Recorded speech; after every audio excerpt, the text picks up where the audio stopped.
Learn what it takes to make Irvine the safest city in the U.S. The Police Department Open House, coming up on this edition of Irvine Scene.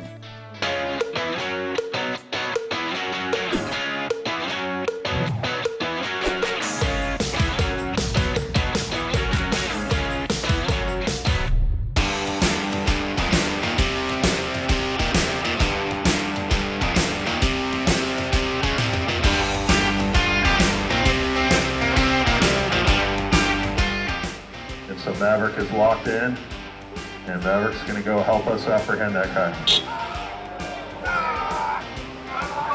So when they bite, we're teaching them how to bite. And if you notice, Maverick is staying on the bite, and what that does is that minimizes injuries to the suspect and is safer all around. The officer acting the part of the robbery suspect wears what's called a bite suit. The SWAT team scenario is always the highlight of the annual Irvine Police Department Open House. It's amazing. It's so awesome for everyone to be able to come out and see all the different things that they do and all the hard work that always goes on behind the scenes. The motor unit demo also shows how the officers train. With a 600-pound bike, it's just as critical to balance slow curves and stops as it is to handle speed. They're able to maneuver through traffic far better than a patrol car.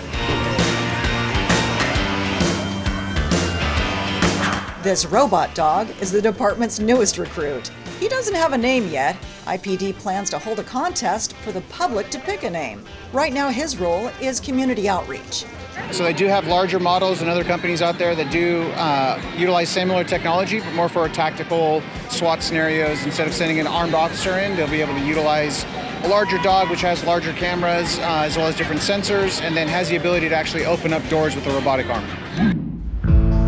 Over the last 10 years, drones have become standard equipment for many agencies. To search for people, search for suspects, to check buildings and things before we go in and send officers in. They can use drones to check the interior of buildings prior to conducting a search with live officers. So a variety of different circumstances where we'll deploy drones now. And now drones are becoming an even more effective tool because of AI. For situations like this, when you're looking at a crowd, it can tell you, okay, there's currently 100 people that are in the frame right now. So if you're trying to say how large a crowd is for additional resources, say for a protest or something like that, you can get an accurate count and say, okay, well, we've got about 500 people. We're going to need more resources. Innovation has really changed how we do policing, especially over the course of the last few years. When you look at drones and real-time crime center, some of the different vehicles that we have, the cyber truck, and some of the other tools and equipment that we put out here for people to see that what we use. Understanding that there's robotics now, and technology is changing and everything like that, so it does make me feel a bit safe. And then it seems like Irvine itself is moving advanced to the next technology, so it's a very good pace. What's in our DNA is being in partnership with the community. And this is another event of being able to open our doors to thousands of residents and their children from the community to come out here and get to know us, get to see some of the cool tools and equipment that we have that they can appreciate, that we use to make sure that we keep them safe in the community. And quite frankly, we couldn't do what we do if it wasn't for the support of our community. So we're truly blessed to work for an amazing city, an amazing department, and also an amazing community that's always had our backs. The Mobile Command Center allows for a temporary headquarters at the scene of a major crime or disaster. Last year, it became the first of its kind with the ability to field 911 calls. It's used in major incidents with other police agencies and fire service. The large fires that we had a few years ago as well, this was used to coordinate the evacuations and as to marshal all of the police assets that were used during that incident. But long before all of this technology, back in the day, law enforcement started off on horseback. The unique skills and abilities of service animals are valuable assets. Police horses for crowd control, and they make great ambassadors. Canines for drug detection, and most recently, bomb detection. The advantage to having an explosive dog is a lot of things we do is proactive, which means we go out and we sweep venues to make sure it's safe before community events and things like that. Other dogs are trained as support animals, offering care and comfort. Each of Irvine's working animals now has the support of the newly formed Service Animal Foundation.